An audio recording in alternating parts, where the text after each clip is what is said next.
Neighbor tells you about the unstable man in the cul-de-sac who claims to have been abducted by aliens. And then there's the woman in town who claims to see Bigfoot all the time.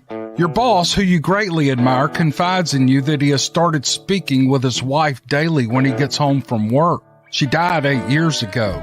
It's hard to believe this stuff, and you write these stories off as overactive imaginations. Are these people seeking attention, or are they a bit unstable?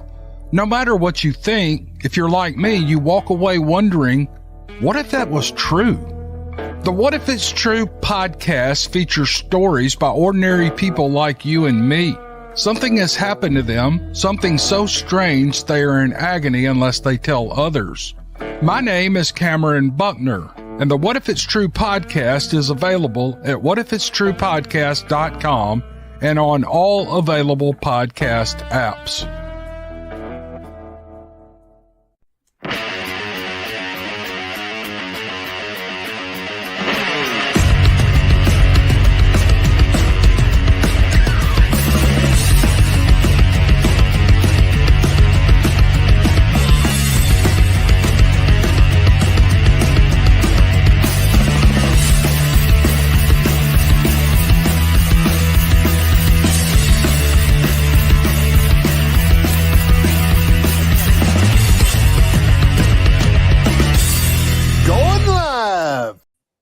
Mark, we're live. We are live, and our friends are in the chat room. They definitely are, and we're glad they're here. And tonight we got a treat for them. They ain't got to listen to us babble about something we don't know nothing about.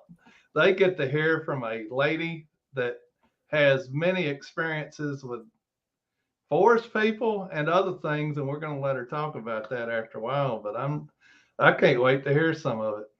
Yeah, and we have talked about other things that are out there in the woods that I know both of us are really excited to. So y'all just going to have to stay tuned. Yep. No doubt about because we've been looking for someone for a long time that's had an eyewitness sightings of these things. So I'm really excited. Me too. Do you want to get into it now, or you got anything you want to discuss before we get into it? Well, I probably waited too late. I messaged Kumbo's fiance to get an update, but she's not online. So if she messages me back while we're on the air, I'll just fill everybody in at the end of the show, and then of course we want everybody to think about and pray for, Jeff Townsend. Yep. All right. Well, we're going to get started with this. And Mark, do you want to introduce her, or do you want me to? Well, I can. All right. Our guest tonight has been an experiencer for over 23 years, and she has 30 years of tracking and wilderness survival and many encounters with the forest people. So let's bring Angelique Brenham on. They got it. Did I nail it, Angie? Yay! Well, we thank you for coming on tonight, and let's just get started by you just telling a little bit about yourself to the audience. Well, first of all, thank you for having me on. I'm just totally flattered that you guys have invited me. My journey began about 23 years ago when I was kayaking on a northeastern Washington lake called Sullivan Lake. It's right by the Canadian border and the little town of Medellin and Ione. And I was kayaking with my family on this it was a very long lake, and it took us an entire day to get to and fro on this lake. So it's very remote. and there aren't a lot of people that are on it. And one side of the lake is extreme wilderness. In fact, on one side, there's a mountain that they used to feed the Rocky Mountain sheep on in a wilderness feeding program that they had during the winter. And on the other was just the highway that followed the lake that went back around and looped over to the town of Medellin. So it's a very remote wilderness lake. And I brought all of my boys, which at the time I have 3 sons.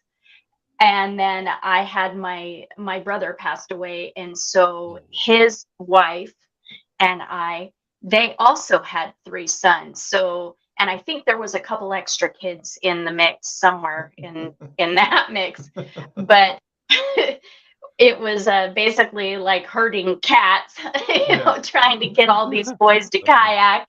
But it took us half the day to get from one end of the lake to the other. And when we got to the end of the lake, my sister-in-law and I were sitting on the beach, and we started getting a very uncomfortable, almost uneasy feeling, like we were being watched, and not by something good either. We had a very uncomfortable, almost fearful feeling.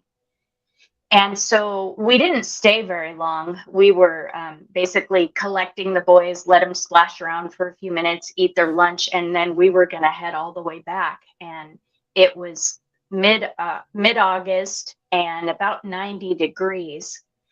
And we knew that we had to get going, or we were not going to make it all the way back to the far end of the lake where the trucks were at before it got dark.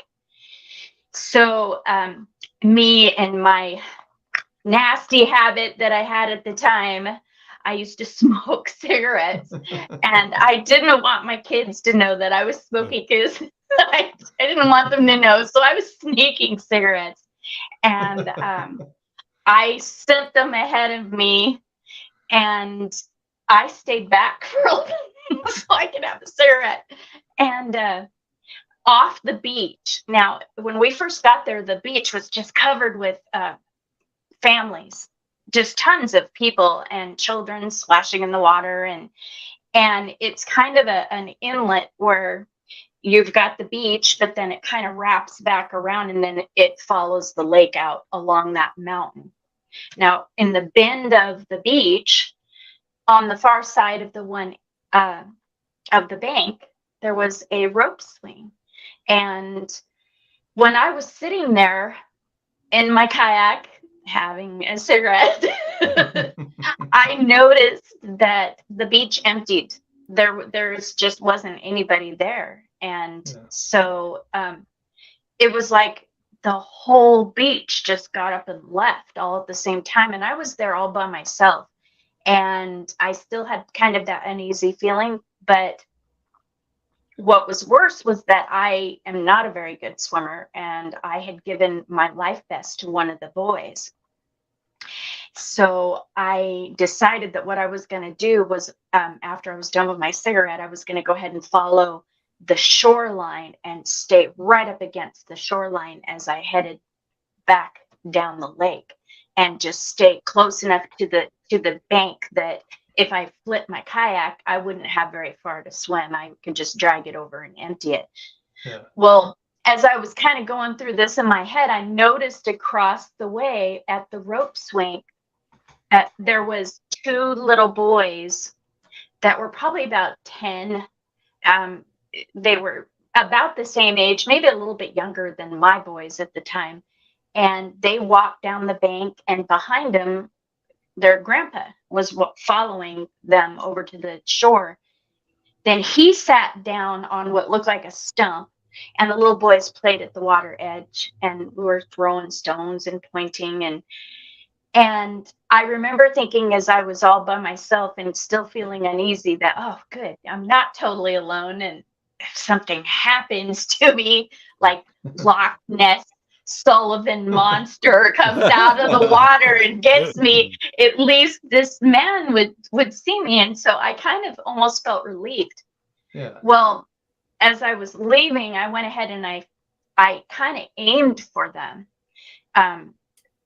And I really wasn't going very fast. I was still just kind of finishing up my cigarette. So if you've ever tried to row and fit, and smoke at the same time, it's a little difficult. So it was really slow. But when I got up fairly close to them, the one little boy, he was wearing red shorts. The other one, I don't know if he was wearing blue. I can't remember what shorts he was wearing, but they were wearing like basketball shorts. And the old man was sitting behind him. And I thought, this man must be fairly old, because he had silver hair, and was wearing a turtleneck and long sleeves and long pants, and it was 90 degrees. And so I'm thinking, wow, maybe he has bad circulation or something, Right. So but I aimed for him, and as I was coming up on them, and I was a little bit a ways from him. I wasn't really close at that time. The two little boys turned and they went off in the trees, and the grandpa stayed on the stump. And he was sitting with his leg crossed over his other leg and his hands clasped in front of his knees. And he just was sitting very upright, and he was watching me come up on him. And as I was just slowly cruising towards him, he was looking at me. And so I waved at him. And when I waved at him, he didn't wave back. And I thought, okay, he just didn't see me. Well, here I am coming a little bit closer. And so I tried waving again, and he still didn't wave. And this time I knew he was looking directly at me.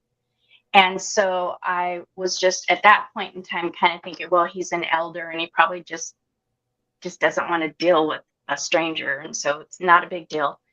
But I knew I was going to be passing right in front of him.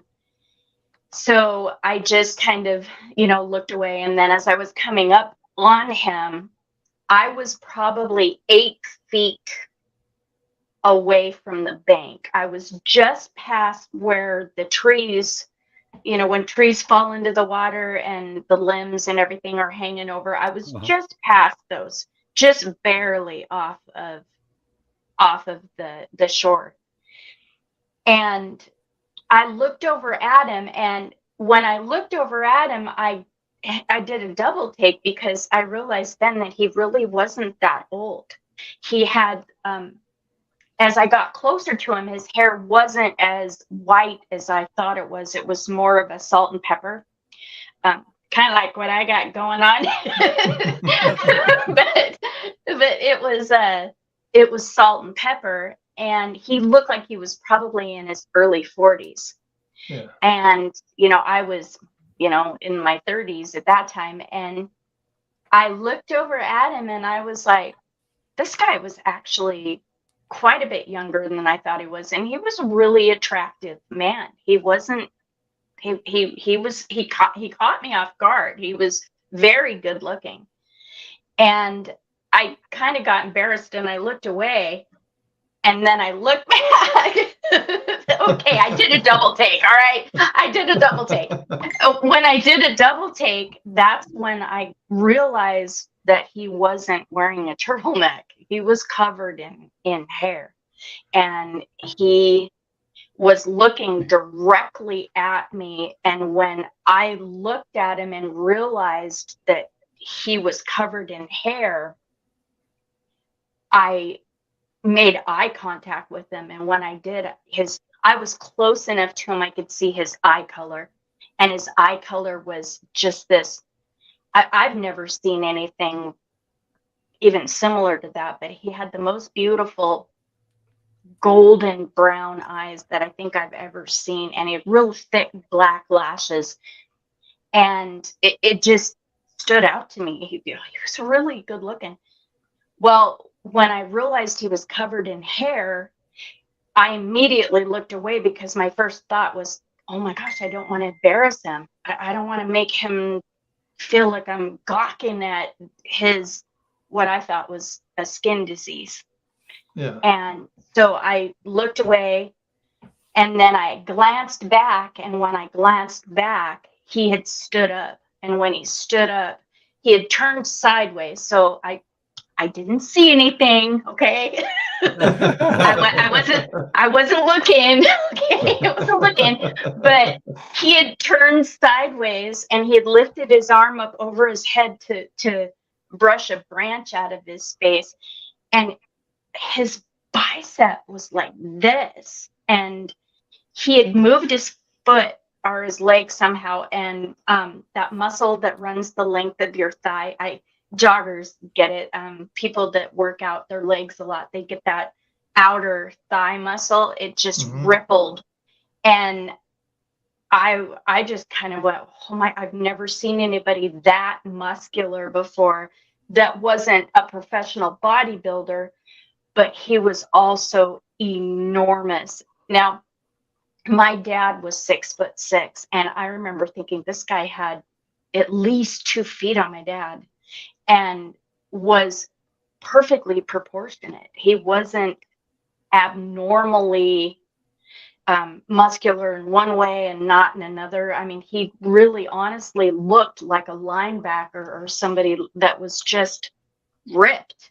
And I looked back one more time and he had vanished and I didn't see him till I caught up with my sister-in-law. When I caught up with her about, a couple hours later, because, they were just going, here I am, but when I caught up with her, she was, I guess you can say, parked in her kayak sideways facing the mountain. And I was coming up on her. And when I reached her, she was smiling and she goes, look, there's a hunter up there. Now, August, there's no hunting, if there is, it's, probably not a good thing. Just somebody scoping it out before hunting season. But so when she said that, I looked up and sure enough, I could see him at the summit of that mountain and he was walking parallel with me. And I could, from the distance where I was at, all the way to the summit, you could see him take a few steps and look down, take a few steps and look down. And he did that all the way until that bald knob on the summit of the mountain turned back into trees again on the other side. And honestly, I knew the whole way to the other end of the lake, he was probably walking alongside us. And that was my very first experience. And at that time, I did not know that I had met a Sasquatch, a forest being. I did not know that. I honestly thought that I had come across somebody who had, I think it's called hypertrichosis. And I was in college at the time and had one of those big old computers. And so I sat down at my computer and I tried to research. And of course, back in the early 2000s, any kind of research like that was very, very minimum. And so I found this chat room and it was like a forum where you could ask a question to the room. And if somebody in the room knew what it was that the answer, then they would tell you in this chat room forum. So I presented what happened and told about this big man that I saw that was covered in hair, and he was obviously a nudist. And here I am in the woods going, does hypertrichosis make you have gigantism? I mean, it was more of a question that I was more concerned about the skin disease. I figured you were asking if Nair would remove the hair. And y'all could live happily ever after. Oh, yeah. I would hate to think of what it would be like to use a depilatory on one of those guys. Oh, but yeah. Anyway, I never got an answer back, so I shut down the computer and I just kind of gave up on it. And it wasn't very long before I actually got a phone call. Now, back then, we had those little caller ID boxes that it hooked to your landline. Yeah. And it said U.S. government. Well, I have a brother who worked in the U.S. government. And I hadn't heard from him for a while. And so when I saw U.S. government, I thought maybe something had happened to my brother. So I picked up, and this man said, and he literally, it happened so fast, and I really regret what I did, because I wish I hadn't. I wish I had have done this differently. But he had told me that what his name was, what department he worked for in the U.S. government, and he wanted to talk to me about the Sasquatch that I saw at Sullivan Lake. Well, I was ready to argue, and I'm like, I didn't see a Sasquatch. I saw a big hairy man, with a skin disease. Because in my mind, if there even were Sasquatch, they were going to look like the Patterson-Gimlin film, because that's the only reference I had. I had no other reference. And so I told him I didn't see one. And he kind of laughed, and he goes, I want to talk to you about the Sasquatch that you saw at Sullivan Lake. Well, when he did that, it was like I felt like the blood drained out of me, and I don't know why, but I got really scared right then. And I just said, I didn't see a Sasquatch. I saw a big hairy man, and I hung up on him. It was rude, I know. And to this day, I don't know who he was, and I don't know what it was he wanted to talk to me about. I don't even know legitimately if he found out about my encounter through that website or not. I don't know, but that is my assumption, that he saw it on the forum. And back then, it's been so long, I don't even know if I filled out a profile that I had to include my telephone number. I don't remember. It's been so long. But I do know that happened after I wrote that in that forum.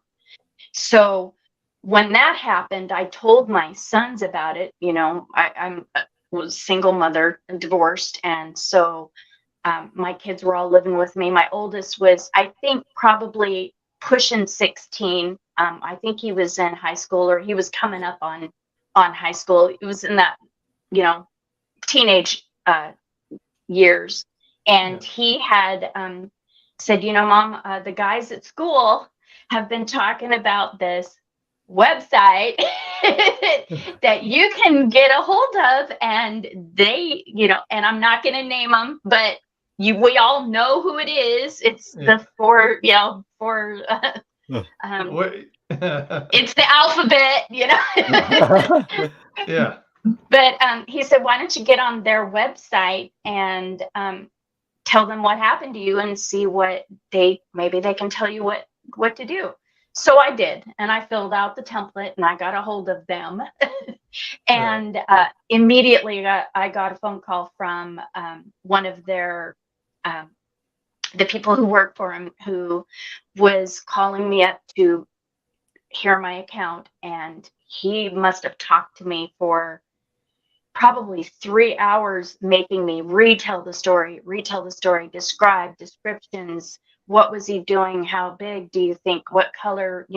Everything in serious detail. And what I didn't realize was that he was kind of vetting my story to see if it was legit. Well, at the end of the conversation, he had told me, yes, you did absolutely have an encounter. And to this day, I'm still very good friends with that man, and he has been my go-to guy. And he's from the Yakima Reservation over in Central Washington. Very, very good man, and extremely knowledgeable, not only in the forest people, but in other things as well. And with a tribal background, he has a tribal background.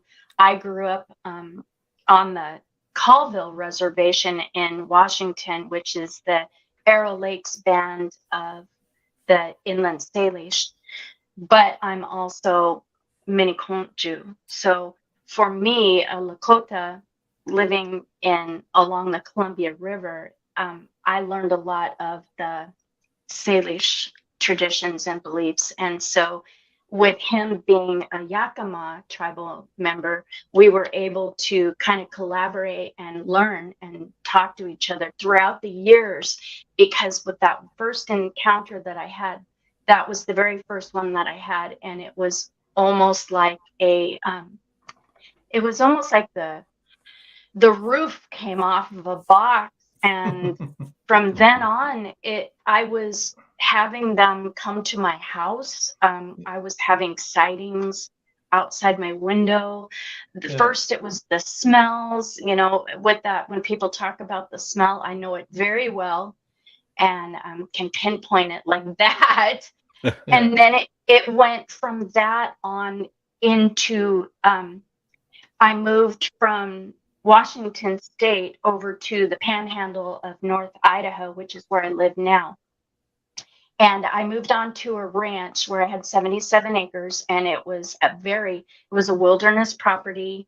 Didn't have hardly any neighbors. The neighbors that I had were a good, maybe, well, at the time that I moved in there, they were about a half a mile away. So it was a big chunk of ground with lakefront on a private lake. So I had the water source, I had the privacy, and I was just there, just being blissfully happy in my wilderness sanctuary.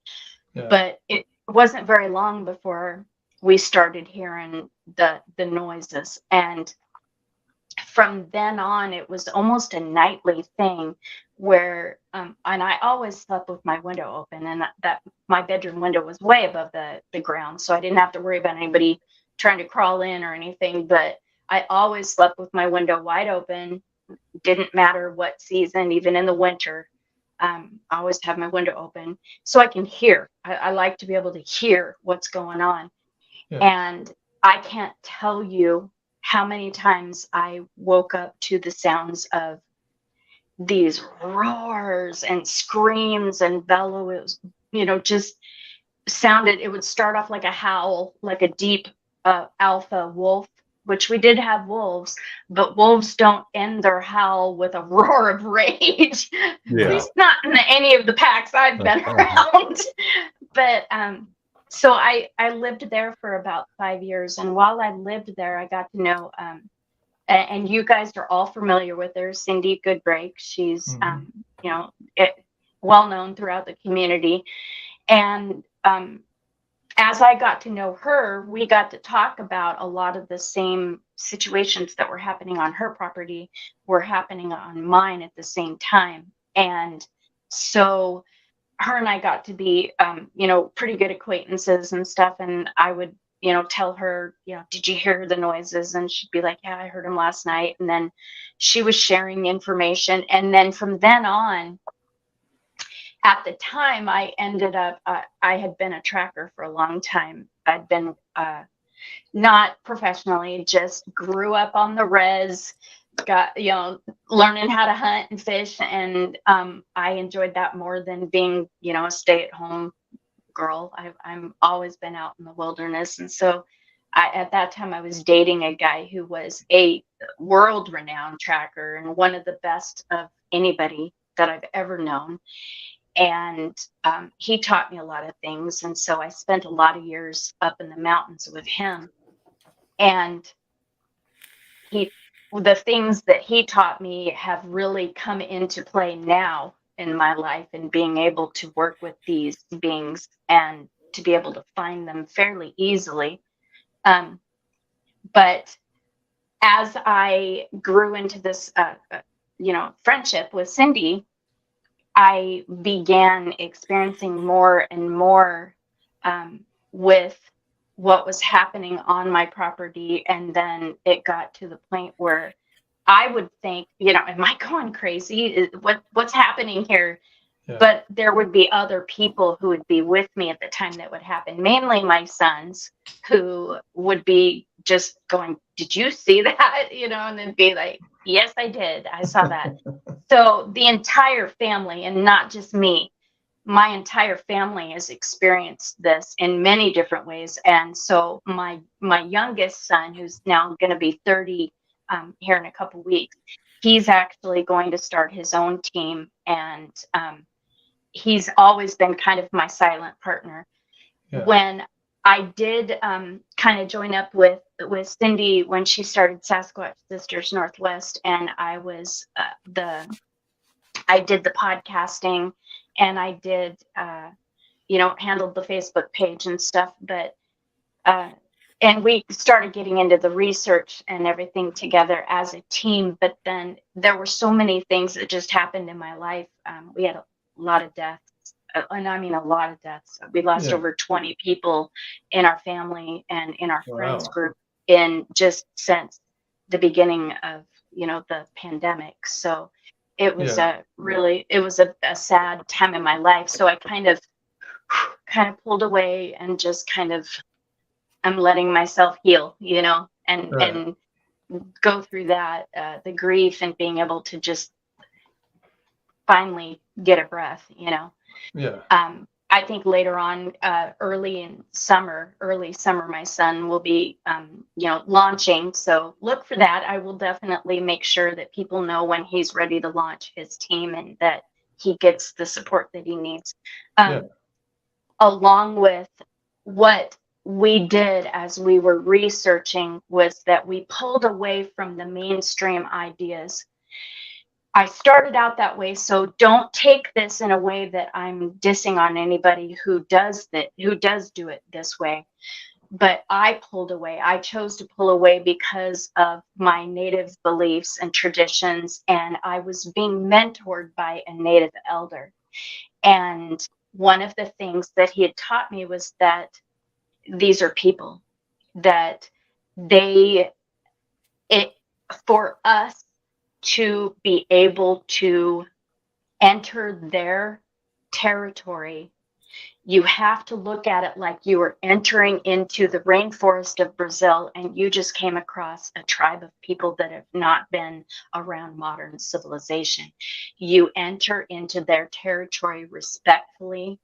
You enter into it giving them honor, and you communicate with them knowing that they are the kings of their land. They're not an animal. If they were an animal, they would not do many of the things that they've done. And I have experienced, because of that, I chose to pull away from the hoots and the hollers and the recordings and trying to sneak a camera in a bush and stuff like that. And I just went, you know what? I'm going to think outside the box, and I'm going to leave the box here, and I'm going to go over here, and I'm going to start communicating with them in a way that, like, I'm meeting a new tribe of people, and I'm the spokesperson of our people, and I'm going to be meeting them in their territory.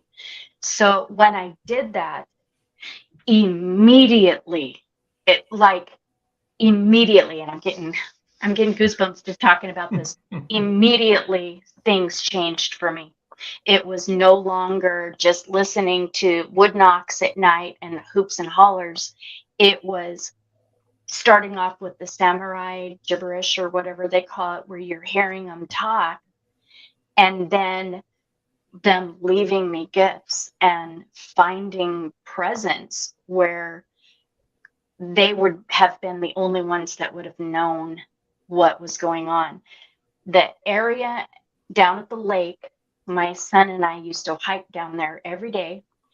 Being Native, one of my favorite hobbies is beadwork, and we use a lot of feathers for ceremony, for smudging and things like that. So I go down to the lake and I look for any kind of pretty feather that maybe a goose or a swan or something left, and then I would take them up and I would take them home, clean them up, and I would bead them, and they would either go, for a gift, or they would be, just something that somebody would use for ceremony. What happened is that after doing this, like I said, I lived there for 5 years. After doing this for a while, I came down with my son, and there would be this bush. It was just kind of a willow bush. It was just a bunch of sticks, kind of big round bush. They would leave these feathers, just this big group of feathers, miscellaneous feathers, all stuck in it like Christmas ornaments along the trail that we came down every day. And nobody else goes down there, so nobody else would have known to have ever done that. And we're picking them off going, oh my gosh, look at this, there's a turkey feather, and there's a duck feather, and wow, look at this one, and we're picking them off. And I started realizing that somebody was watching us pick up feathers and walk up the trail to my house, and they were going, oh, you want some feathers? Here, you can have some feathers. So that was one of the fun things. And another was that I went down there one time, and somebody's chickens had gotten loose way down the road, and they had ended up down at the lake, and they were following me around, and they were just friendly chickens. And I noticed in the woods there was a box of canned vegetables and soup that had been dumped there in the woods or brought there. Hidden in the bushes was a full case of this soup. Well, when I go down anywhere, when I'm in a park, where I'm anywhere in the wilderness, if I see garbage, I keep a garbage sack with me, and I pick it up and I take it out of there, and I apologize to the forest people, either the forest people or anyone, even just the spirits of that area, and apologize for what my kind does disrespectfully to their home. And so I pick up the garbage and apologize, and I take the garbage home. Well, I found these cans of soup, and they all had pop tops. So these chickens are all around my ankles, and I know that they weren't starving, but I kind of felt bad for them. And I went, you know what? You want some corn? Here, I'm going to give you some corn. So I'm opening these cans, and I'm dumping them on this nice flat spot, in the dirt. And a big pile. And they pecked out a little bit, and then they left. I came back the next day. Of course, I did take the cans out. The cans went with me, they went with me home. I didn't leave the cans there. But I went back the next day, and when I came back the next day, in the flat spot on the ground, there were 2 stones. And that picture that I gave to you is a photo of those 2 stones in my hand. So I don't know if you can bring that up right now, but that photo is of those 2 stones that they gifted me in thanks for the food that I left. And so those are the 2 stones. And the can, and I'd like for you to please go to the can. There's a photo of a tin can. And if you can bring that up, my son and I, that one right there, my son and I went back to that area, and we found a couple of cans from that case of food that I had missed, that had been stashed under a tree in kind of the root system. And so we saw them in this little group. There was 3 cans. And now I want you to know that these cans were not expired. They were still good cans.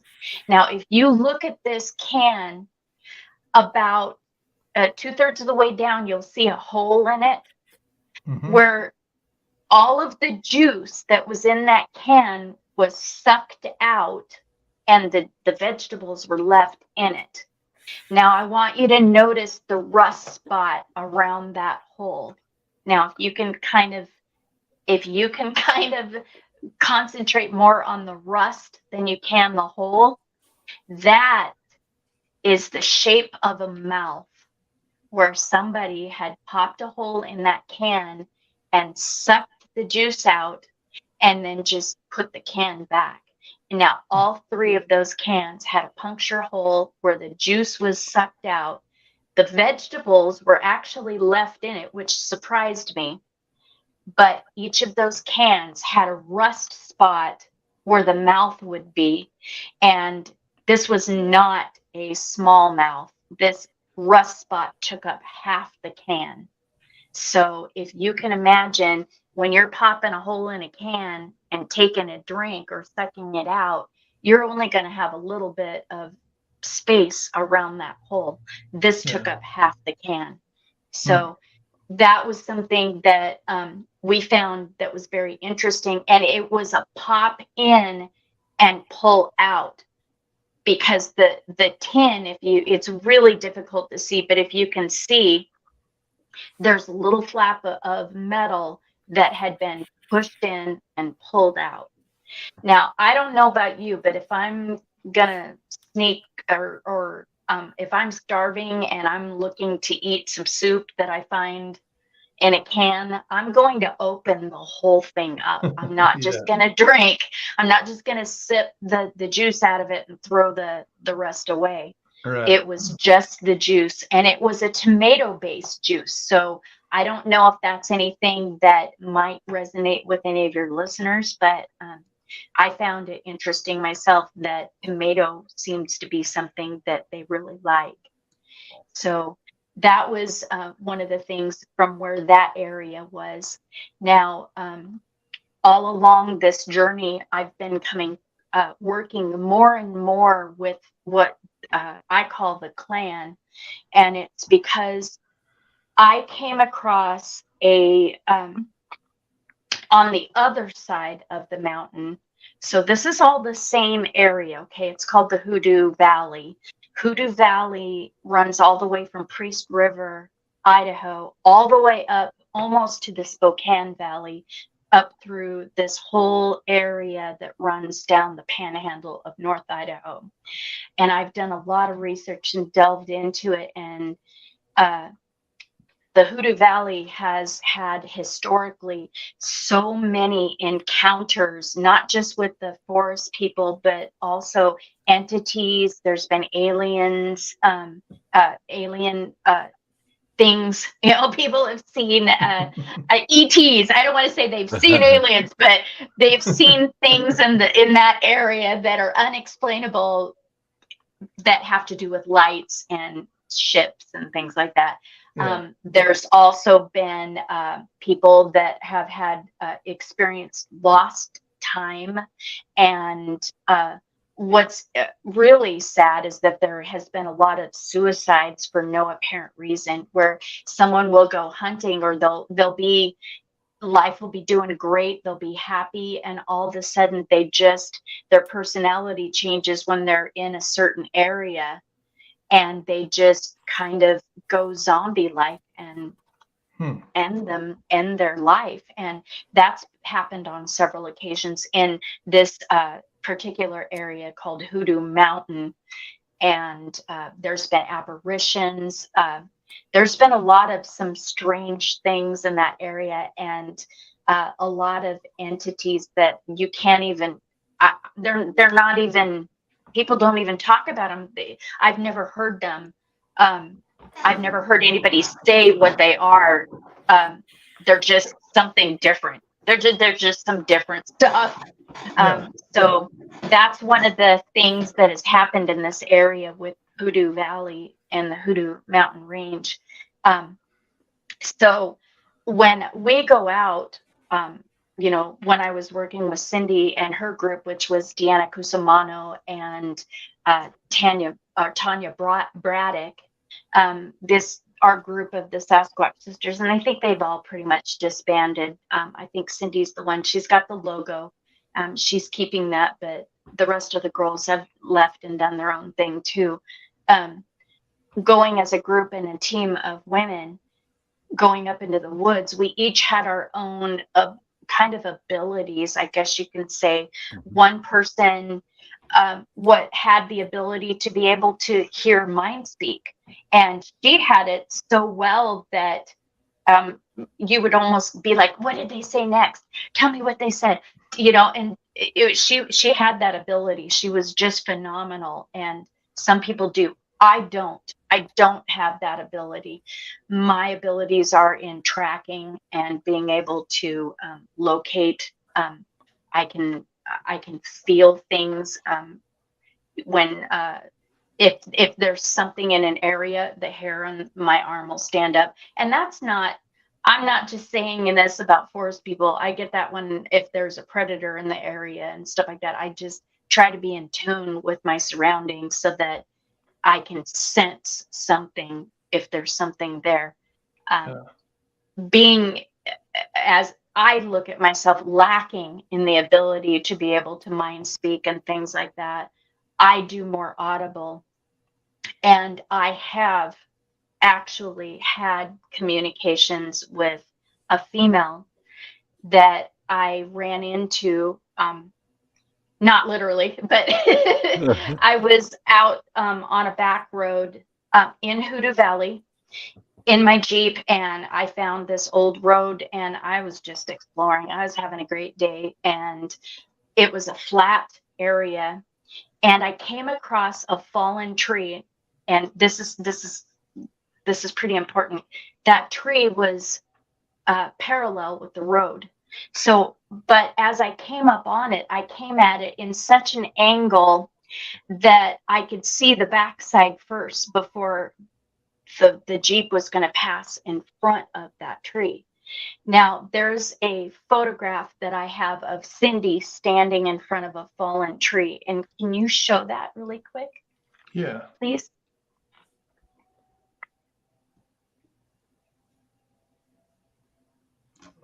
All right. Okay. So where I had Cindy stand is on a bare patch of ground that when I came up on that tree, that's the view that I saw of that. There was what I thought the largest bear I had ever seen in my life standing or sitting right where Cindy is standing. Now, when I stopped, I knew that road was going to pass right in front of the tree, and it's hard to see, but on the right hand side of that fallen tree is the road, and it's only like maybe 6-7 feet off of that fallen tree.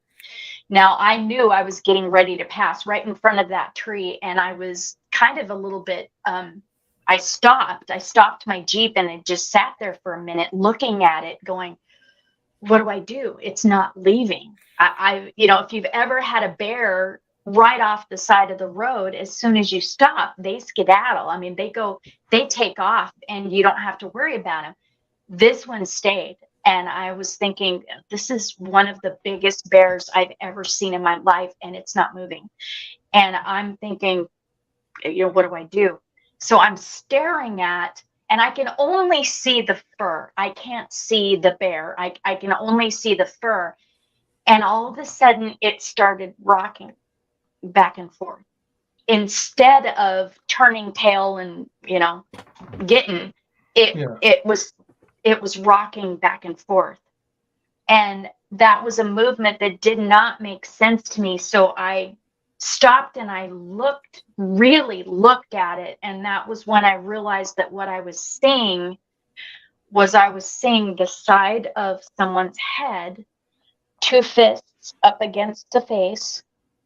And I was seeing the side, a very large breast, the side and hips of someone, of a woman, crouched down with her face hidden behind her fists.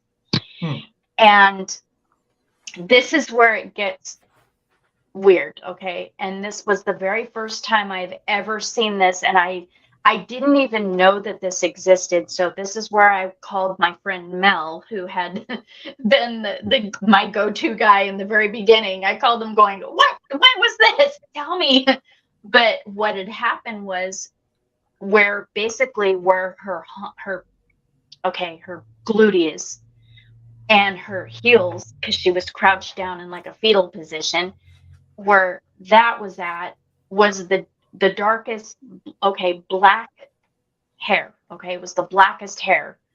And then all of a sudden it got like a shimmery, I don't even know how to explain it, but it started a slow movement and then it just kept getting faster and faster. And as it did that, it worked its way up across that black and it became green. And I sat there watching it just with my mouth open going, what am I watching? What am I seeing? What is this? But it turned like a leaf green and completely blended in with the edge of that tree. Now it looked like what I call a quakey bush, which is like the Alaskan. If you've ever been to Alaska, we call them quakies, but I think they're kind of like an aspen, but they only get like bush size, it looked like a quakey to me. And if you look at that picture again, there's no bushes where Cindy was standing. It was just the fallen tree. Right. Now, when I saw it and I realized that I was looking at a forest person, I then stopped and I rolled down my window and I put my head out and I just said, I see you. Can I pass by? I'm sorry that I'm disturbing you, but I need to go past you. So is it okay if I continue on my path? And I promise I'm not going to take any pictures of you. And I'm only here in a good way. And I'm not going to hurt you. And then I sat there for a minute. And I kind of got this. I just kind of got this feeling, like I said, I get the feelings, I kind of got this feeling like, okay, it's okay. So I just slowly kind of chuckled through with my Jeep and an idle, because my thought was if something changes at all, I want to be able to hit it in reverse and get out of there, But I went ahead and I just kind of idled past. And as I was passing that tree, literally passing in front of that tree, I was looking for her and I could not see her, but I had to have been maybe 10 feet at the most away from her. I could not see her. But when I got halfway across the length of that tree, this little gray head popped up, ash gray, the same color as your fireplace ash. This little gray head popped up, big ears, big eyes. And I realized I was looking at a little kid. Only he was probably the same height as me, and I'm 5'2". So he popped his head up and the look on his face was like, oh, what are you? Then I saw him glance over in the direction of now what I'm assuming is his mother. Like, uh-oh. He looks at me and then he just disappeared behind the tree again. So that caught me off guard. And that was, I'm not kidding, it was maybe 3 seconds. It was just long enough to just go, and then he was gone. Just long enough for him to pop up, look at her, and pop back down again. Then I'm still chuckling by really slow. I realized there was another darkness at the far end of that tree. And when I got to the far end of that tree, I realized that standing there was a very young woman. She looked very ethnic, is the only way I can describe the way she looked. She had very dark hair all over her body. But she had almost an Australian Aboriginal look to her. But she was very beautiful. I mean, this young woman, she looked to me like she was about 16, 17, teenager, still living at home kind of look about her. She had a very kind of a guarded, almost a shy look about her. And I remember her glancing over at where the older woman was. And then she too just kind of faded. And I don't even know how to explain that. I've never in my life seen anything like that before. My thought is that it must be some kind of a chameleon thing that they're able to do with their hair, maybe.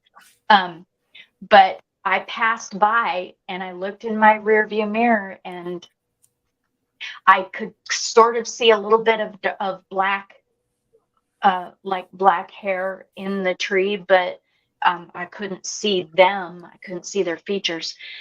Now, fast forward after that, I told Cindy, because by then I was on the research team with her, and I told Cindy about it. And so she said, well, take me there. I want to go see.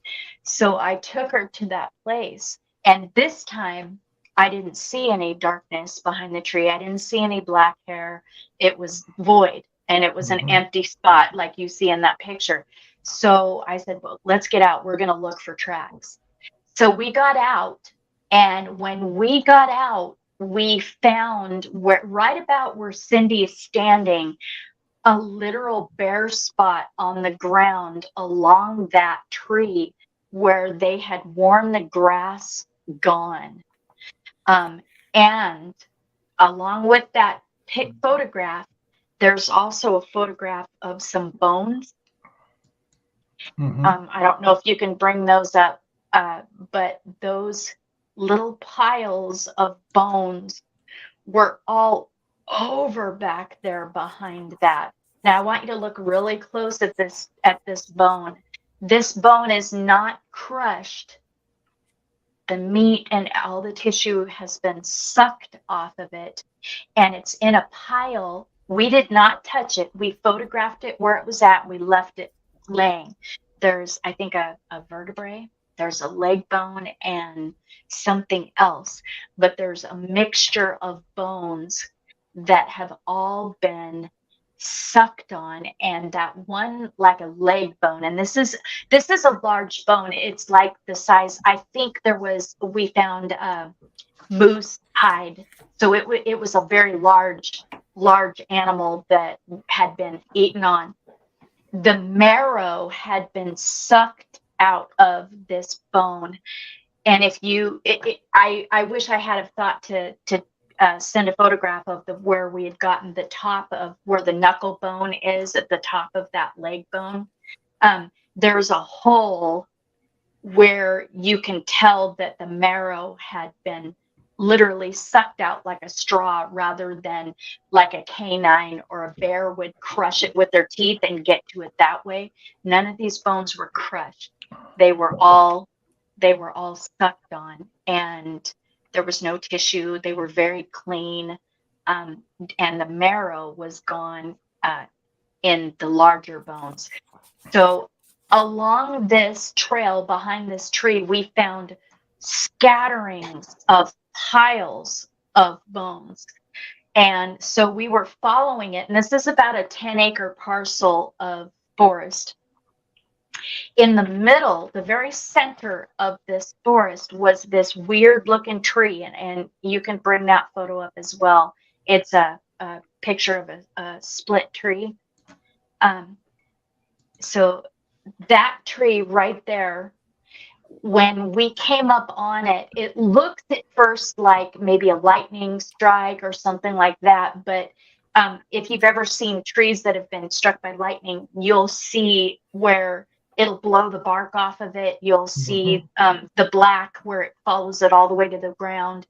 This had no scorch marks on it, and it had no blown off bark.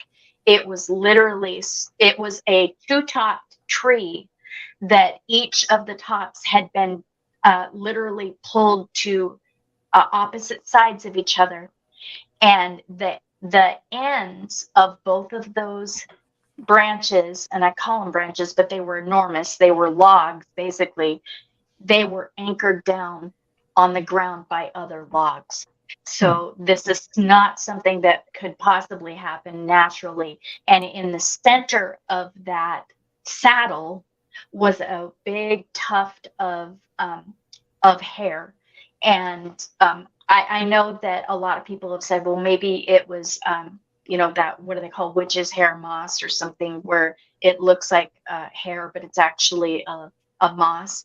This wasn't. It was literally a hair.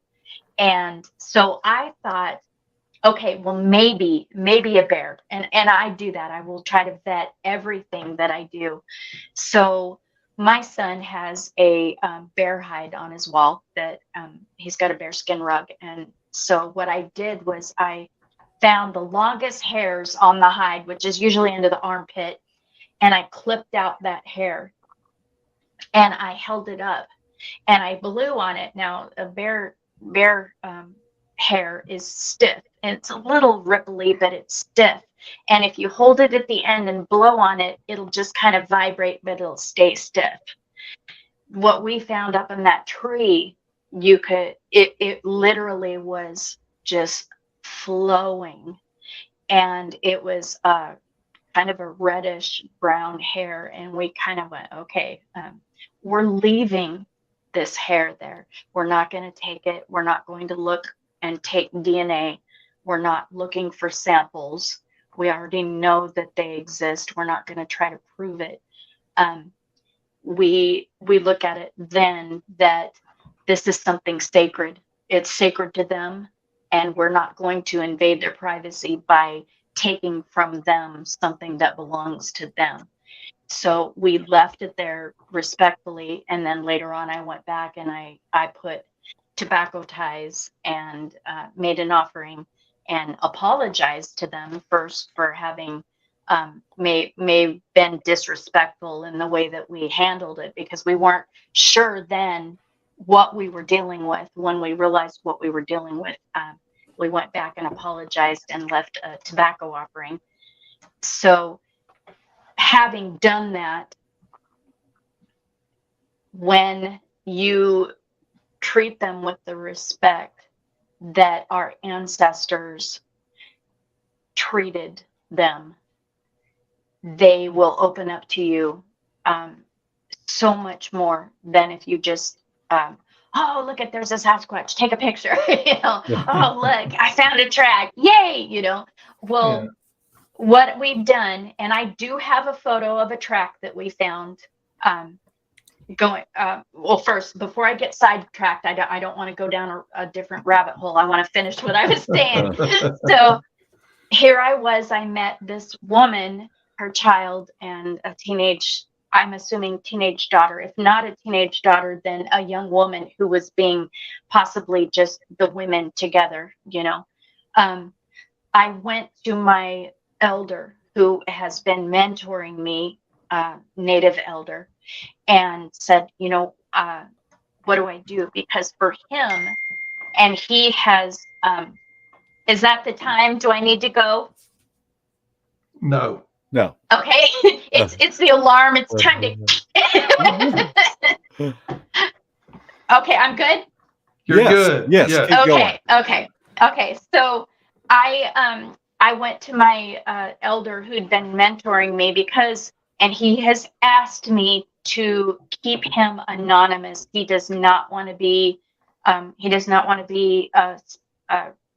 want his name revealed, and does not want to be put in any kind of a spotlight. And I think if you are around people who are medicine,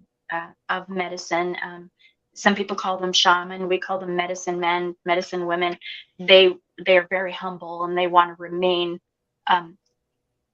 out of the spotlight. So he's asked me to refrain from giving away any kind of information like that. But he did say that I had his permission to be able to share some of the things that he was teaching me. And he had grown up with these forest people his entire life. He'd played with them when he was a child.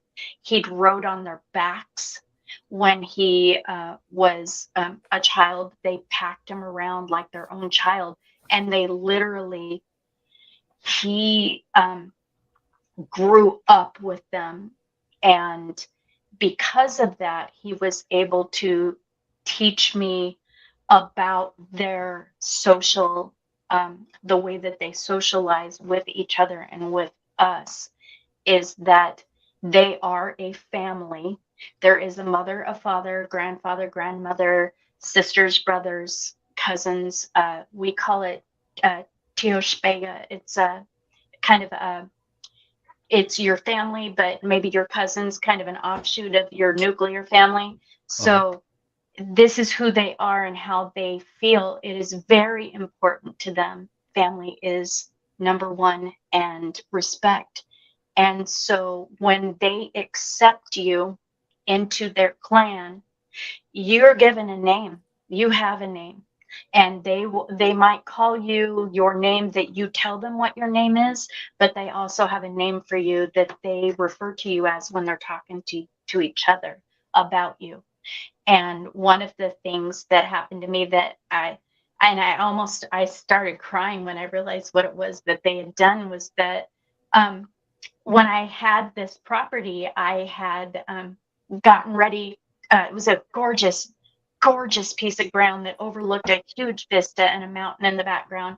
So I had a friend that wanted to have a wedding, an outdoor wedding on this property that I had, this 77 acres. Well, it was going to be in the early summer. And so early spring, I went and bought probably $100 worth of just boxes and boxes and boxes of wildflowers. And I walked the pastures and the fields, and I walked the trails and just scattered these seeds everywhere so that it would all bloom in time for her wedding, and she would have these wildflowers cropping up from the field. Yeah. And for the wedding, not a single flower bloomed. Not one flower bloomed. But a week after the wedding, all these flowers took over the entire acreage. It was almost like they were just kind of waiting, the seeds were waiting for the wedding to be over. But the whole place just blew up with color. And I didn't know, but here I was talking with this elder, this native elder, and he said, they have a name for you. Do you know what your name is? And I said, no, I don't know what my name is. What do they call me? And he said, the grandmother, and I refer to her as grandmother because she's the elder that has been in communication with me. And so I call her grandmother out of respect because she's my teacher. He said, she's telling me that they're calling you something about wildflowers. And I'm like, what? What do you mean? They're calling me something about wildflowers. And he said,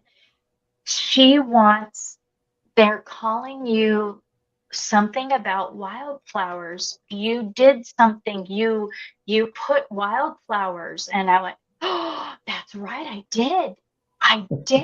I planted all these wildflowers. And he said, grandmother wants me to tell you thank you, that they love that you made it beautiful, and the bees were very happy, and they respect the bee clan. And I hadn't even thought about bees, but all these wildflowers. And we ended up 3 years into me living there, I had a guy drop off his bee boxes. So we had bees on that property. And but he said that she thanked me for having done this.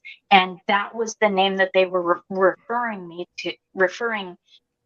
to me as. And I asked him if he knew what the full translation was, and he said he couldn't translate it 100%, only that he said it's okay to shorten it to wildflower. So I went, yeah. I have a name, it's wildflower, So it was very beautiful, and it was very touching that they felt this way. And they one by one, have allowed me to learn their names and to be able to just see glimpses of them. There's very, very private people, and they're very uneasy with our kind because we have done so many horrible things, and they see the bad side of us. And so they don't allow a lot of people to see them because they don't trust us, and trust is something that is earned with them that takes many years. And in my case, it's still going on, in that I still, when I go out in the woods, I am very careful that when I enter their home, I speak my intention. I tell them who I am, introduce myself, and many times I've heard, we know, and I'm like, Yeah. because they will speak, they can speak our language. As sometimes it's very difficult for us to understand, but they understand us. We may not understand them, but they understand us. And so I'll enter an area, I'll introduce myself, whether I think that they know me or not. I'll still announce myself. I'll introduce the people that I'm with, and we'll state our intention. We'll tell them this is what we're here for. And if we're there to do research, we'll tell them this is who we are. We come in a good way. We don't want to hurt you. We don't want to cause you any problems. We want to respect your home. But if you're comfortable with this, can you please let us know that you're here? And 9 times out of 10, we'll get some kind of a response, whether it be a rock clank or a wood knock or an odd whistle or something, or we'll even come right out and see them move in the trees and kind of tree peek and things like that. Is it okay if I show this one photo of the deer? I know I don't want to upset your viewers, but there's a photo of a deer in there that I think is and if you think that no, I can just describe it. If you think that that's probably something that your viewers won't want to see. Well, if you're squeamish about that, you just might turn your head about it. So as a disclaimer, if this is something, if seeing a dead animal will upset you, then I'll try to be quick, but I do want to give a little bit of something that happened to me a couple weeks ago. I do have a photo of a dead deer. So if that bothers you, then I apologize, but I'll try to be quick about it. So there's a trail that I found that is very near a populated area. And it was a trail that, as I was coming early in the morning, I wanted to get there before anybody else did. I wanted to make sure that I was one of the first people down this trail first thing in the morning. And I don't like going out in the woods when I think there's people. I would rather be around a bear than I would humans. And as I was headed down the trail, I immediately got the hair on my arm stood up, and I got just a real buzzy feeling like there was something not right. And I heard rocks clanking. Now, the difference between a wood knock and a rock clank is something very obvious, and you can tell the difference very easily. What I was hearing was rocks clanking against each other up on a hillside that I was getting ready to pass in front of. Now, when I heard those rocks clanking, I stopped what I was doing and I stood there for a few minutes and I just waited for the feeling to subside. And I was either going to turn around and go back the way I came, or I was just going to wait there. Well, I waited there for about an hour, and my hiking partner, she had showed up, but she was an hour behind me. So I stopped that area and I took a piece of logging tape. I always carry a roll of logging tape with me so that if I'm headed into an area that I think is one that's off trail that might be leading me someplace where I could possibly get lost, I'll mark off where I'm going into. Well, I took a piece of tape and I marked off on just a twig that overhung the pathway.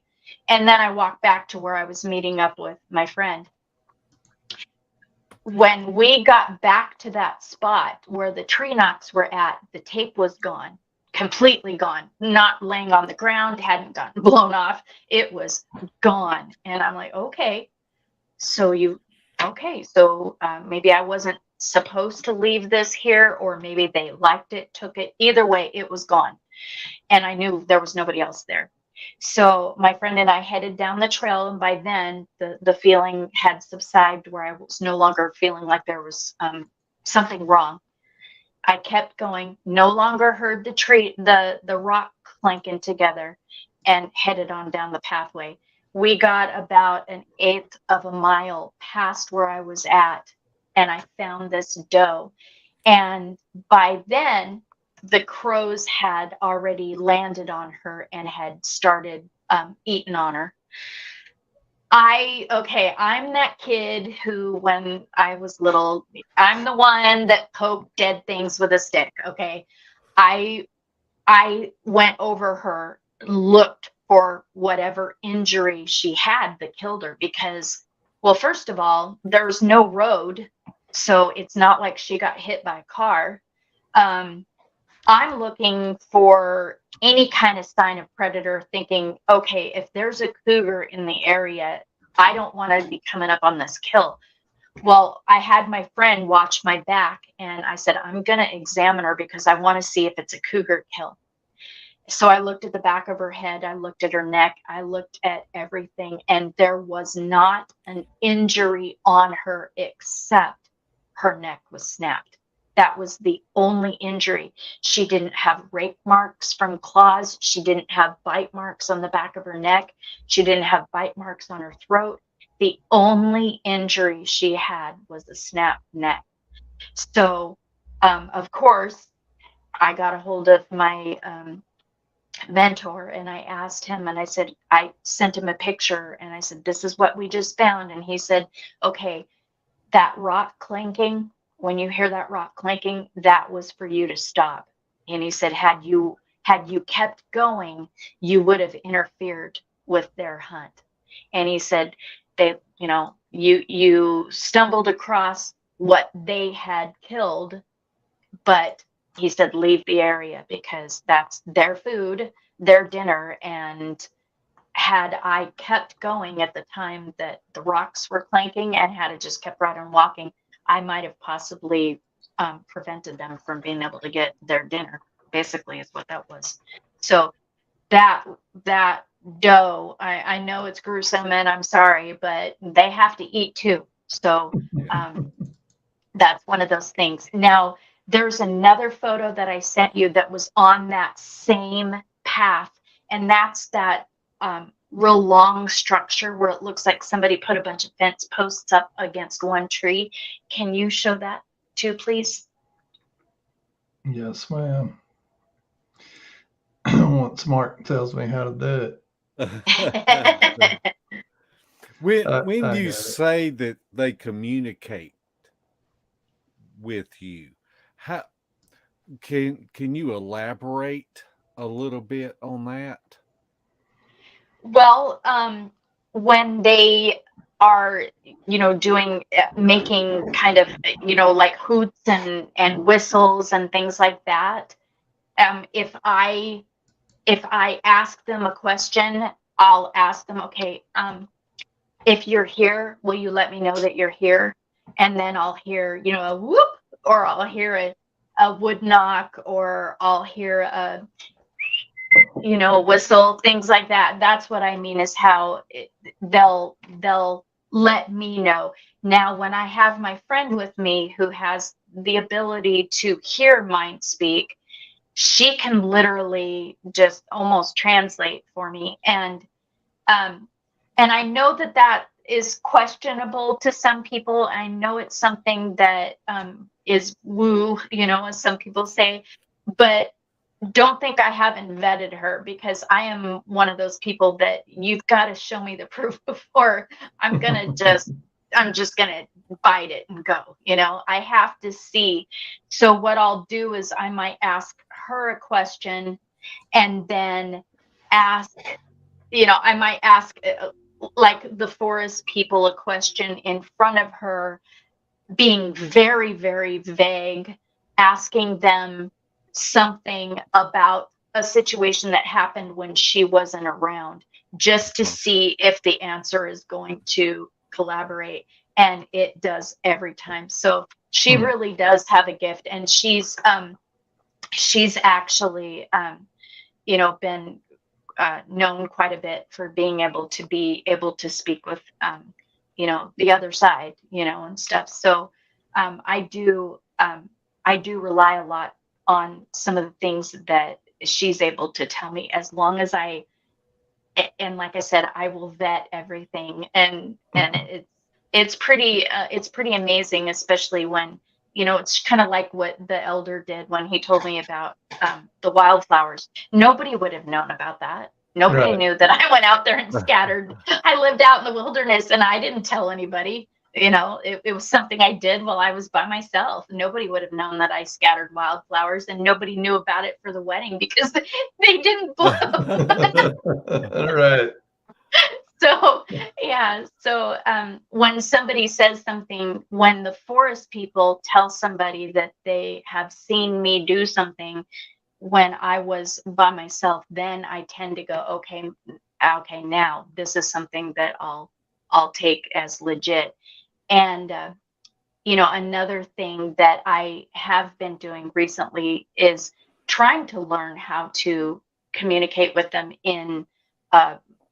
to learn myself how to open up for mind speak and stuff like that. I'm still not very good at it, but, I've been, like I said, undergone a lot of stress this past year. So that's probably a lot of what's blocking me. But, things are starting to look up, and, the time of grief is, starting to subside a little bit for us. So I think things will be going good. And my son, too, is very intuitive, and also extremely dedicated to the ability to be able to track and be able to see things on more of a ground level. He's military. He was in the Naval Special Forces, Muddy River, I think is what they call it. But so he was in the Navy, and so he has a lot of training and stuff like that. So he's also very let me just tell you this, okay? If I want to vet something, I go to my son and I just say, okay, I'm going to show you this. Now you tell me what it is. And then I wait, because 9 times out of 10, he's going to go, Mom, that was not a Sasquatch. It was a squirrel. You need to stop. Stop, Mom. Okay. He keeps me grounded, and I really appreciate that. I actually do. There's been a couple times I've kind of got my feelers hurt because I thought I was onto something just huge. And that's something I found, what I thought was a handprint in the mud. And these were like the size of bananas, where it looked like somebody had just pulled a big glob of mud out of the spring runoff. And boy, it caked into cement, and it was perfect for casting. I mean, we're talking perfect. But my son, being who he is, and thankfully being who he is, he saved me the humility of posting it all over the place, going, look what I found, and have it turn out to be something stupid. But what he did was he did exactly what you're supposed to do. He found what it was, and then he took and went circles around it, widening that circle path until he finally found what it was. And it was not a handprint. It was a moose track where it had stepped, and I don't know how it did it, but it stepped perfectly. Moose have like these 2 toes. It stepped perfectly onto one of the toes, and it looked like a 3-fingered drag mark. So he did what he was supposed to do.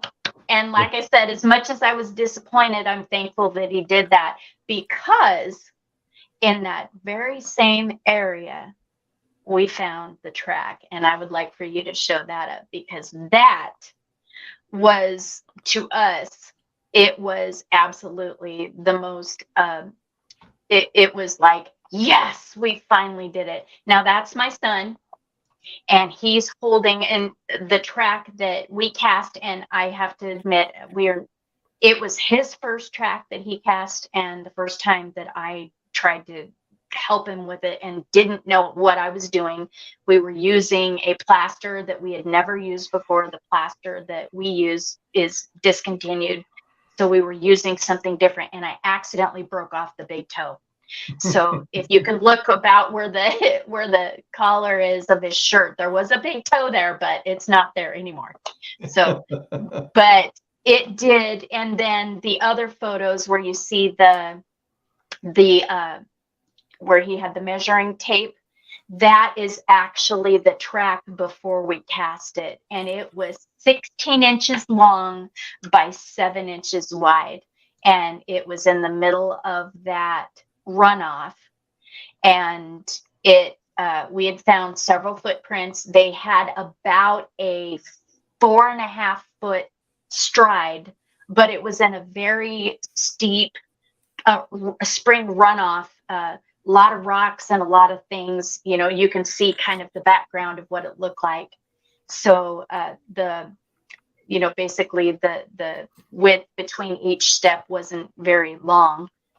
But in that area, we found a lot of garbage that had been brought there, not by people. It was garbage that you knew that somebody had robbed it from somebody's, maybe the back seat of their car when they were offloading groceries, and ran it up into this draw quite a ways up. And it was about a half a mile from the nearest house, and in an area where we have free landfills, so you don't have to take anything up in the woods.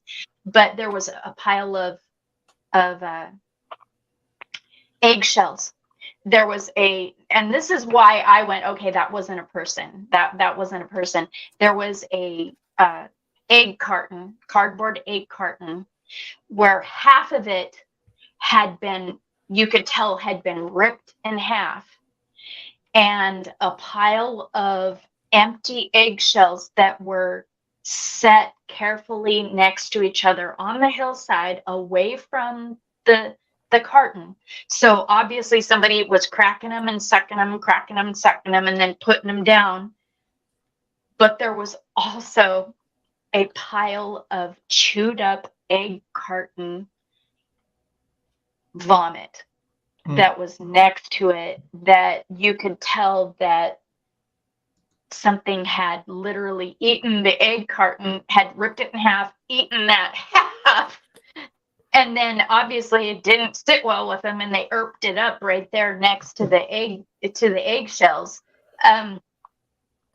So that was there. And then a little bit up the way, there was a Ziploc bag of raw chicken breasts, and there were no tooth marks in the plastic. There was no, you could tell if it had been a dog or bear or a raccoon, there would have been even the little dents and puckers that you make with your teeth if you're trying to pick up a plastic something.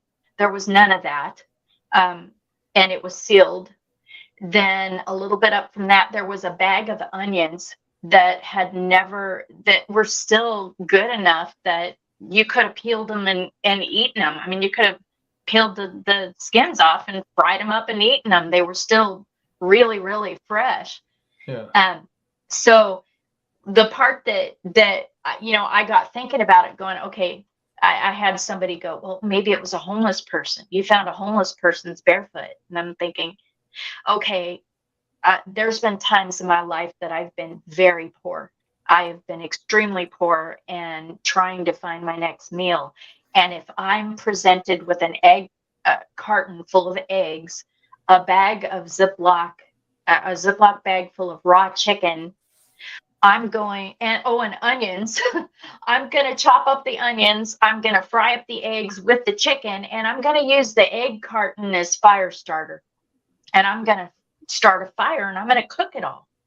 But it was all left in like these little stations, almost like somebody was walking up the hill, eating a little bit, stopping, dropping it, and then going up a little bit further up the draw, eating a little bit more, dropping it, going up, and not a single bear print from a bear, not a single coyote print, nothing showing anything from raccoons. The only prints we found was the moose and that footprint. So, but it's been a lot of fun, and it's been a big journey. In that spot, my daughter-in-law was with us and got sticks thrown at her. And so when we went back to that area, we did what I said. We introduced ourselves, told us what we were there for. My son told them, we're going to take this cast, but we're not going to give it to anybody. It's going to stay with me. And we're thanking you for this footprint. We're going to destroy it. And we did. After we were done, we destroyed the footprint. So there, you couldn't tell that it was ever there. And he said, I'm not going to tell anybody. We're not going to tell anybody where we found this. So we're not going to let anybody know where you're at. And we left an offering, because anytime you take something, you leave something. That's the traditional way. And it's a way of respect. And so we left a little bit of, I think we only had some dog food, but I mean, it was something. We left some tobacco and some dog food, but yeah, that's what we did when we took that cast. And anytime that we come across anything, we always keep a bag of tobacco with us. And I don't smoke anymore, so it's not mine. But I always keep loose tobacco with me. And then if you come across something that is, if you're going to take, make sure that you give something. There's always an element of respect. You always give. So that's how we've been handling it. And we're really excited. The snow's coming off. We're going to be going back up again real soon, so we can hopefully pick up where we left off. And we're really excited about that. Can you tell me why you choose to give tobacco? What is the significance? You know, honestly, it has just been something that has been going on for so many generations. I don't know where it began. I only know that it's a sacred element, that anytime that there is any kind of ceremony or thanks, you're always to give tobacco. And even on the res, if you're going to somebody like if you're going to talk to a medicine man or a medicine woman, and they're helping you, healing you of your sickness or whatever, you always gift them Pendleton blanket and tobacco. When my sons and I were on a drum team, and we did the powwow trail for about 4 years. And people, they would bring us tobacco so that we could offer tobacco to Creator as an element of just something sacred and presenting like a gift. And I watch and I know, I'm Christian, so I mean, I've lived my life going to church and things like that, and I still practice my traditional ways of Native traditions as well as Christianity. And I know that might be offensive to some people, but I try to encompass my own who I am, my own heritage, as well as giving honor to Creator and to the Lord, So, and I have noticed that even in some of the ceremonies that I've gone to, Catholic ceremonies, even they use a sage, or they use a incense. Yeah. And so we use sage, and in the elders will tell you that the smoke it goes to heaven, it goes to Creator, and so it's something that goes up to Spirit. So we send our prayers with it to Creator, and that's just it's a part of our life that it's something that we spend our life literally in prayer. You take the Native way is to take each step as a prayer and to give honor to Creator, so that at the end of our lives we can stand before Him without shame. Yeah. Well, I asked that question because a lot of the lore with the little people is you leave gifts of tobacco and stuff like that.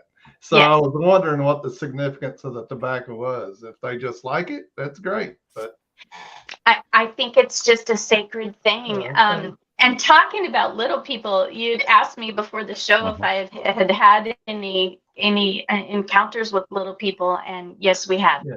We have had encounters with little people. So, I, I, do you I want me to talk about it? Sure. well, maybe you can give us a teaser because maybe we can get you to come back on and we can really go in depth, Okay. with the little people and the knowledge that you have learned from elders and others. And for me, that's a whole show. Yeah. No Yeah. doubt. Yeah. Yeah. There's a lot of different things that are out there. Once you just tell yourself, okay, I'm done putting everything in a box. I'm done thinking that everything on the planet has been discovered and labeled already, because it hasn't. There just is so many things. I was hiking just this last weekend, and we came across these tracks that I've spent my whole life tracking. I mean, that was how we played hide and go seek when I was a kid. We didn't play, hide and seek. We played track each other down. So, I came across some tracks that I don't know what they are. I've never seen anything like it. And yeah, maybe I can bring those photos up, on the next show so you can see them. But Yeah. Yeah. What size were they? Well, it started off huge, about this big. Uh-huh.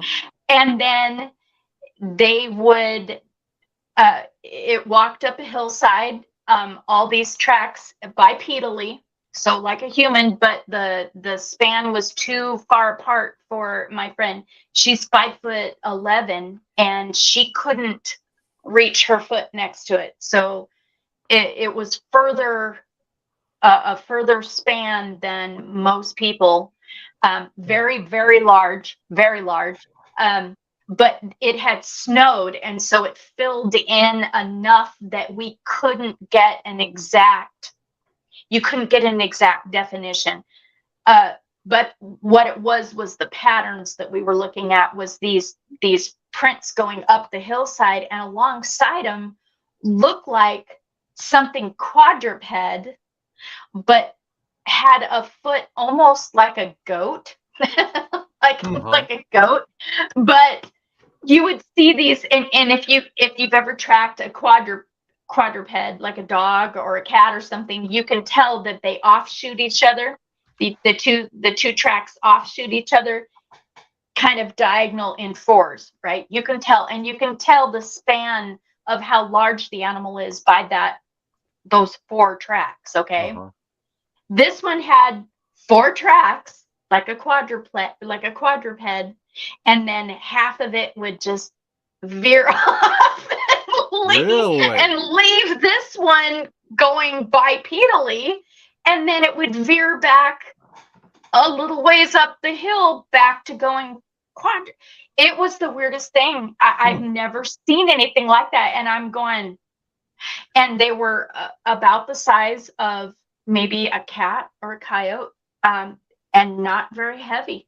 Very heavy. Like, it wasn't dipping into the snow. The other one went into the snow about that deep. This one literally was just sitting basically on top the snow, and our footprints went deeper than these little ones. So we know that it was lighter than us, but it was the weirdest thing, because when I measured the 4 footprints, I went, okay, it's about 2 feet, 2.5 feet long, whatever this animal is, it's 2.5 feet long. And then all of a sudden and then it was bipedal on both sides. And you're like, what is that? What is that? And it went all over the mountain. I mean, it was this entire hillside, and we just went, what are we dealing with? I don't know what this is. And she's a pretty good tracker too. She's had a lot of experience tracking. Her parents had her hunting when she was a young girl. So she also went, I don't know what this is. Yeah. I don't know. There's stuff out there. That's all I can say. There's stuff out there. Definitely. A lot of stuff.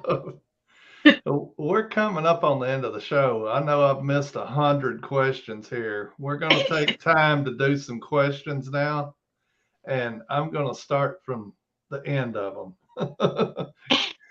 A filmer of Bobcats, he's asked several questions, and I apologize for missing them, but says, does Angelique have any books or videos out on her work? Not yet. That's coming. That's coming this summer when my son and I get his team going. We're going to have a YouTube channel, and we're going to try to get videos of what we're finding and stuff out there. So yeah, it's coming. What I'm going to be announcing it on my Facebook page. So if you want to friend me on Facebook, you can find me under the name Angelique Brenham. The only thing that I ask, please, if you want to friend me on Facebook, please tell me you saw me on the show. Because if you don't, I don't know who you are. And if I don't see it in mutual friends, I'm going to be like, stalker, I'm not talking to you. I don't know who you are. You're a hacker. So I don't blame you.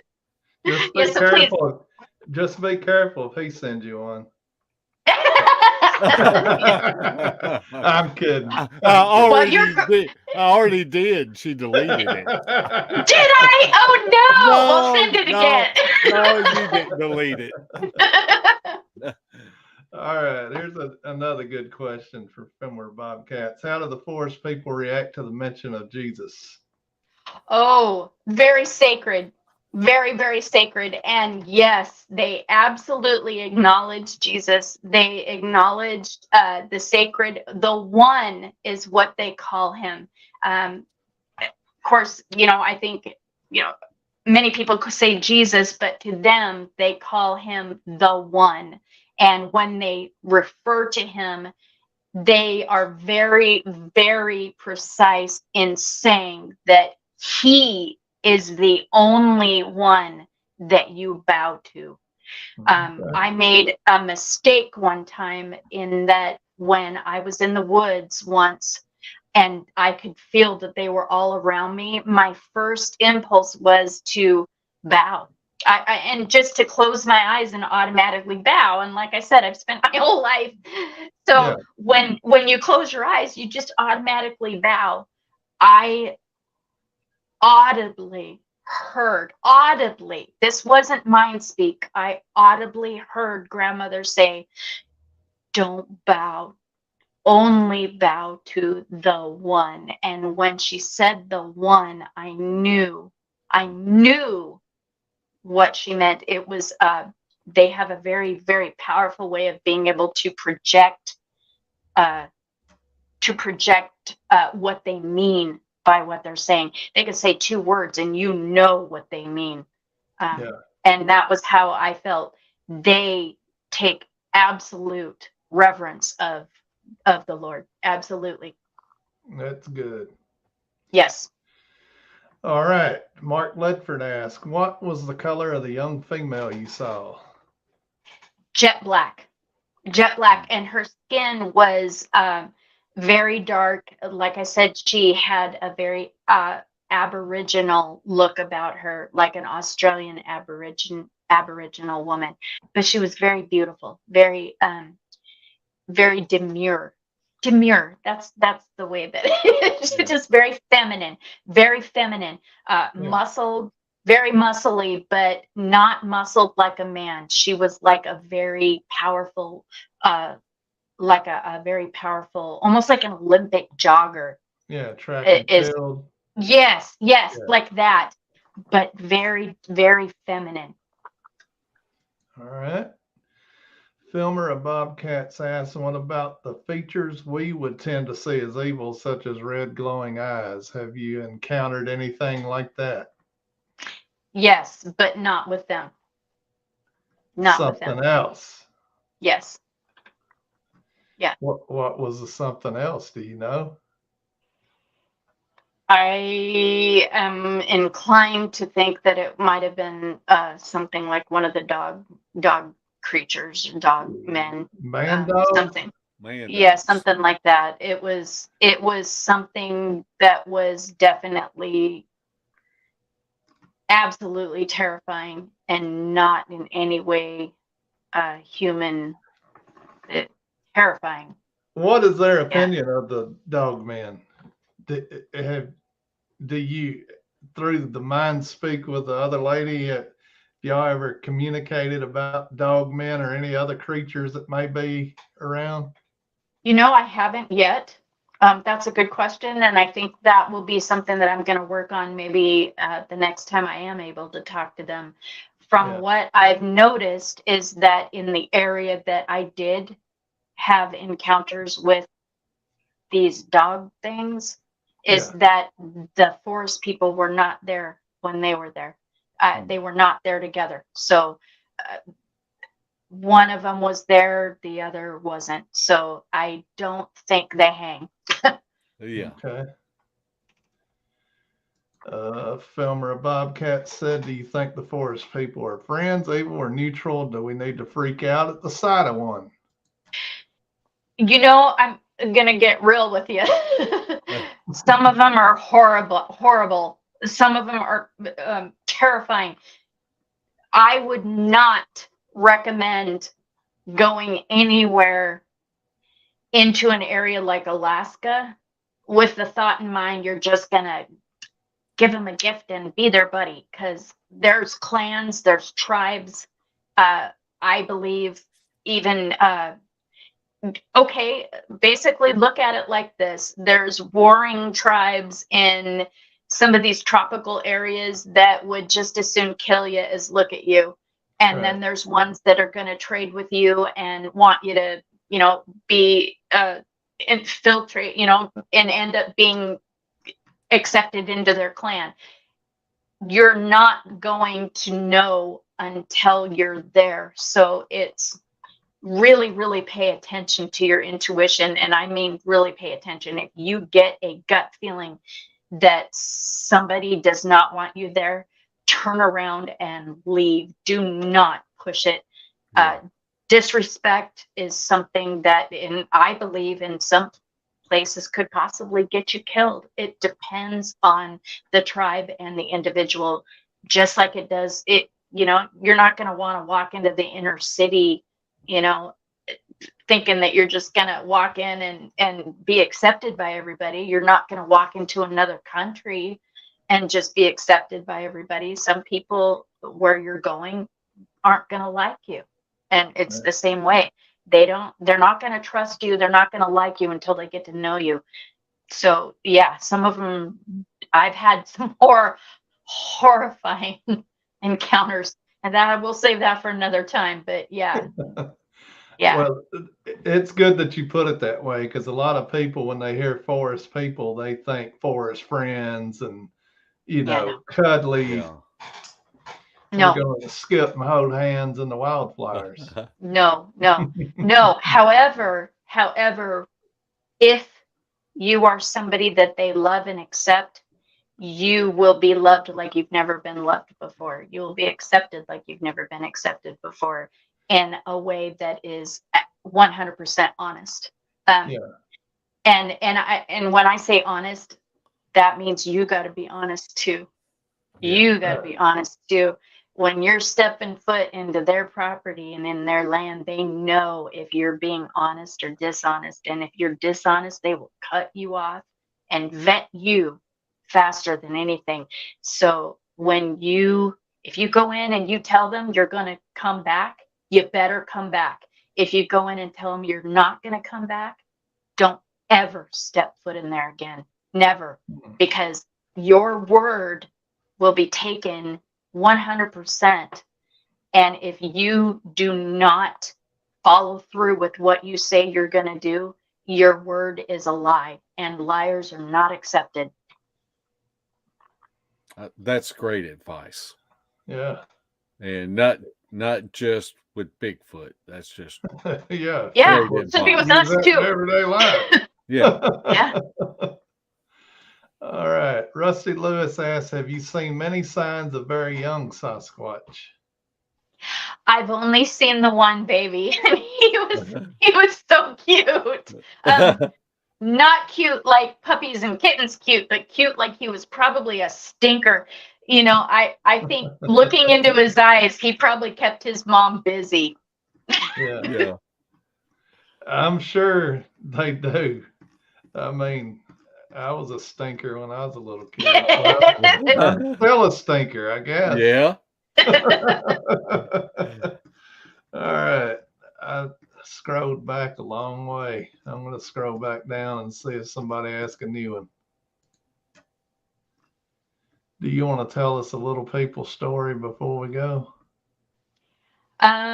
Well, just really quick, I saw something that used to live under my house that when I lived up in the Colville National Forest that my whole family saw, and nobody to this day knows what it was, but looked like a tabby cat, a gray striped tabby cat, exactly like a gray striped tabby cat that was sitting on our porch. And we pulled down the driveway and my kids were all looking at it going, where did that cat come from? And all of a sudden it stood up and it crawled down the steps like little kids do when they're on their little rear ends, with their hands and going down.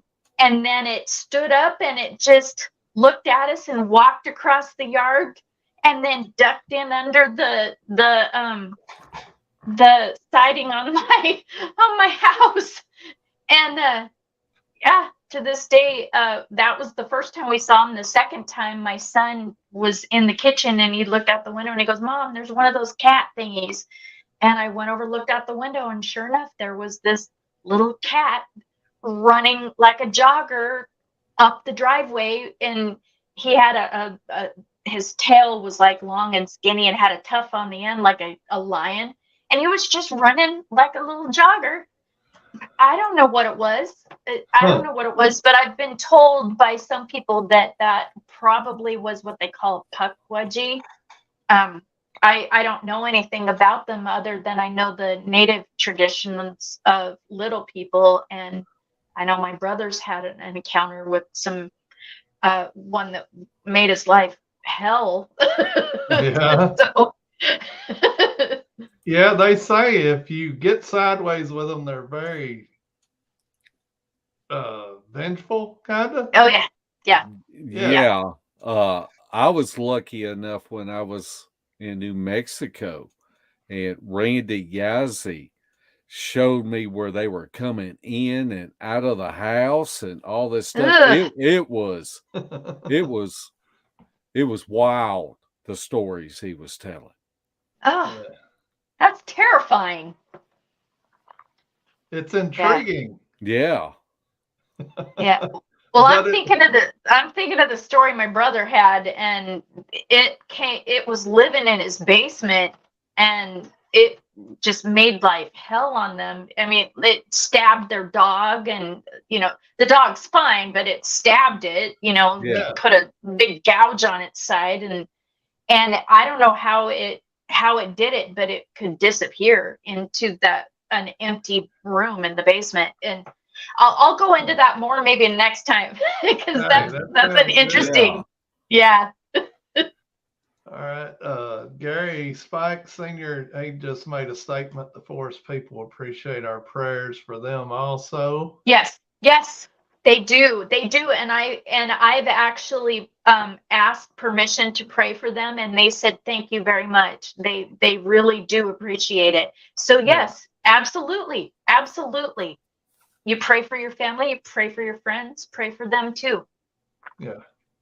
All right. Filmer of Bobcats. I'm not sure if you're familiar with the Glag story that was on World Bigfoot Radio. But Kevin. He asked if you have ever met Glag because you're in his area. No, I wish I was just getting to know Kevin, and we were just responding back and forth about the time that he passed away. I was able to call him my friend, and he called me his friend, and then he passed away. I never got to meet Glag. But I am familiar with the story because it is the area where I'm from, and I'm pretty sure I kind of have an idea where, kind of have a general idea where, and I might be able to go. I might be able to go and work with my clan, because the clans do talk to each other. They absolutely talk to each other. So I might be able to be in contact with them through my clan. And I say my clan, but really, that's probably not a very humble way to say it. But the clan that I work with, I might be able to ask them to please let me be in contact with them. Now, from what I remember, Kevin told me that he taught Glag to say some not so nice things to people. Yeah. So if I'm in the woods and I get a big FU, I'll know that's him. That'll give it away, probably. Probably. All right. Filmer of Bobcats asks, does eye color vary between the four? Oh, yeah, absolutely. Just like us. Just like us. The first one I saw, like I said, he had the most gorgeous gold, light gold, brown, beautiful eyes. The grandmother, her eyes are really very like almost a grayish brown, smoky brown.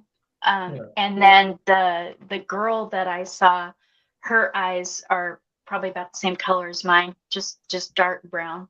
The baby, honestly, I don't remember what his eye colors were. I just remember his just gray. I remember the gray, but I don't remember his eye color. And I should have looked more at his eye color. But yeah, they absolutely change, just like us. They're just like people, a different eye color. Filmer of Bobcats, he's writing a book on you. Patty does not look feminine except for having breasts. Is that typical or unusual? Well, the ones that I've seen look more feminine than Patty. That's why when I've seen the ones that I saw now, it surprised me, because I expected them to look like Patty, but they definitely, the ones that I've seen, and not just the ones from here, but the ones that I've seen, even just glimpses of them as I'm going, I've had several where I've been up in the mountains where I've seen them, when I'm out hunting with other people or something.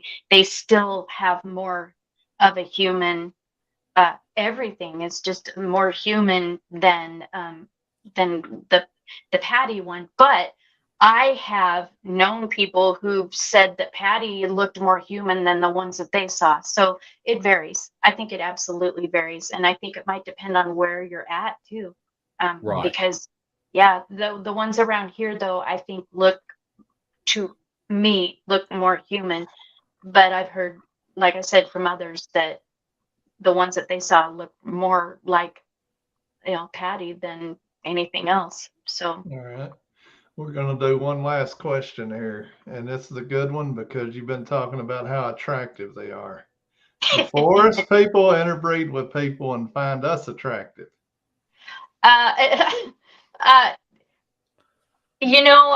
They're native people that have talked, and I've heard in the tribe, especially over on the Colville tribe, the Arrow Lakes, I've heard stories of them taking women, and even women being offered during what's called the beginning of their moon time, when they become women, that they're offered to the forest people as kind of an offering. Whether or not that still goes on, I don't know, and I don't believe so. But I will tell you my own experience is that the one time that I got touched,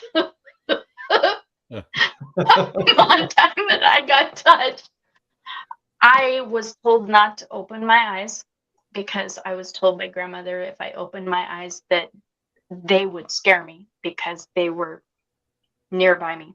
I was told to be still, be quiet, close your eyes, and don't open them. And I felt touched light touches. And so I knew that they were like somebody tugged my hair, somebody kind of, just little, and then this one person pinched my cheek and said, and I heard a man's voice say, "You're an ugly little bald monster." Wow. Wow. I'm an ugly little bald monster. I don't think you were his type. Thank goodness. But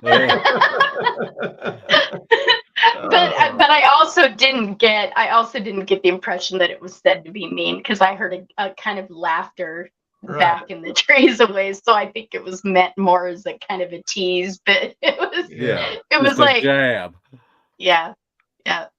And then I was told not to open my eyes until they let me know. And when they let me know, I could open my eyes, and it was, that was pretty intense and a little uneasy. Yeah. Yeah. But yeah, so when they, I don't think they find us attractive. It doesn't sound like it. Mm-mm. So, Mark, your hopes of getting taken off by a forest lady is out. Yeah. Yeah. Unless you put some hair on you. Well, Angelique, we appreciate your time, and the stories were great. And we hope that we may have you back on Mark's channel or mine, one or the other. We alternate, and we'd love to hear some more stories and get into the little people a little bit, and maybe other stuff. But we appreciate your time and you answering everybody's questions. And if I missed somebody's question, I apologize, but we have run out of time. Okay. Well, like I said, if anybody wants to friend me on Facebook, they can, but please tell me that you saw me on the show, or I won't believe that you're not a hacker, and I'll ignore it. Mark, you got anything?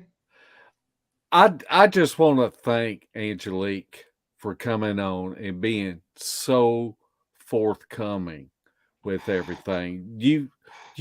This is one of those shows that you want to go back and re-watch and take notes, because you said so many things. And like what sticks in my mind is when you were with your son. And that's what a tracker does. If you find what you think is evidence, you start with small circles and you just broaden out till you see if you can find the next sign. Yep. And I just want to leave you with, I know that you've had a lot of loss with family and friends, and just want to say how sorry we are, and we're praying and thinking of you during this hard time. I appreciate that. Thank you. All right, folks. Well, we should be on Mark's channel next Thursday, and I don't know who's coming on, but we'll see. But once again, Angelique, we do tremendously appreciate you, because we got you on short notice, and you are fantastic. Yeah. Definitely. All right, folks, that'll do it for tonight, and we will see y'all again next Thursday. Night, footers.